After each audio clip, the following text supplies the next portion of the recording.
మా అక్క లెక్క చిట్టి సారీ వీడియో అయితే పర్సనల్ గా చెప్పడం జరిగింది. దాంతో పాటు పబ్లిక్ లో కూడా అందరికి చాలా మనస్ఫూర్తిగా రిగ్రెట్ అవుతూ తను సారీ వీడియో అయితే చేయడం జరిగింది.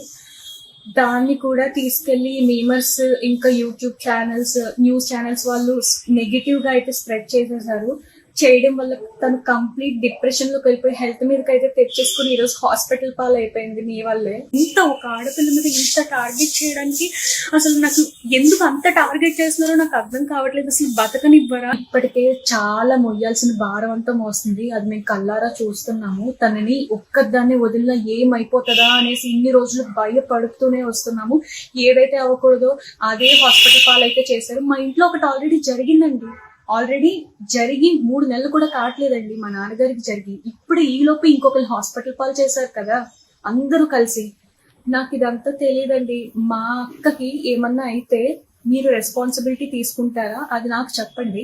మేమైతే ఎలాగో నిండా మునిగిపోయి మమ్మల్ని కంప్లీట్ రోడ్డు మీదకి లాగేశారండి. మేమందరం విమెన్సే కదండి. మీ ఇంట్లో కూడా అక్క చెల్లెళ్ళు, అమ్మ, ఇంకా పెద్దమ్మ వీళ్ళందరూ ఉంటారు కదా. నాకు ఒకటి తెలియక అడుగుతున్నా. మా నాన్నగారు చనిపోతే ఆయన ఇష్ట ప్రకారం సమాధి ఏదో చేసుకున్నాం మాకు నచ్చినట్టు.